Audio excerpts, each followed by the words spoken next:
আরে কি হয়েছে ভাই, ছোট ভাই কান্তাছো কেন? ভাই কোয়েন না ভাই, এই যে এই ভালোর ফোন কিনে ভাই ফকির হয়ে গেছি, মানি ব্যাগ টানি ব্যাগ সব ফাঁকা। কেন কি হয়েছে, মোবাইলে কি সমস্যা? ভাই ইন্টারনেট সমস্যা, কদিন ধরে এমন সমস্যা দিতেছে, ফোন টিপতেই পারতাছি না, 2 দিন ধরে খালি ফোন খেলা হয়ে গেছে গা। হ্যাঁ এই কি দেখেন হয়েছে? অবস্থাটা দেখেন ভাই, এই দেখেন ইউটিউবও আসে না, তারপরে যে তোমার হ্যাঁ। টিকটকও আসে না, মানে ঢুকেই না। এই যে ফেসবুক হয়েছে দেখেন কি সাইডে কি আয়েই না, এই যে দেখছেন। হ্যাঁ। এই ভালোর ফোন কিনবেন না ভাই, একদম ফকির হয়ে যাবেন, এটি কেউ কিনবেন না, হ্যাঁ। বড় তা বড় ফোন কিনবেন। তোমার এই মোবাইলে কি সমস্যা? এই সার্ভিসিং দিয়েছে না কয়দিন?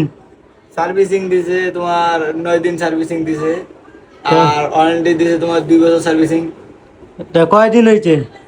এই আনছে তোমার 15 দিন হয়েছে। 15 দিনের ভিতরে আবার কি ভালো সমস্যা, যমুনা ফিউজারে কেউ সেট কিনেন না, ভোগা মারা খাইতে খাইতে মরে যাবেন গে সবাই।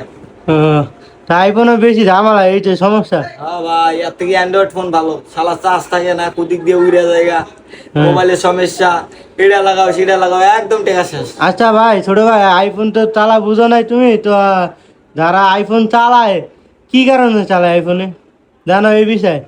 সেটা তো বলতে পারবো না ভাই, এখন মানুষে চালায়। যারা বুঝে হেরা চালায়। আর অবশ্যই। তুমি বুঝতেছো না, তুমি আইফোন হঠাৎ কিনছো বা কিছু বুঝো না, ইন্টারনেট সমস্যা, এটা সমাধান ঠিক হইব না, দোকানে নিলে কাস্টমারে দেয়াইলে এমনি ঠিক হয়ে দেবো না। সেটাই তো বলতাছি, দেখি কালকে দোকানে নিয়ে যাবো, দেখি যদি ঠিক নয় তাহলে আর কি করবো। আর বিক্রি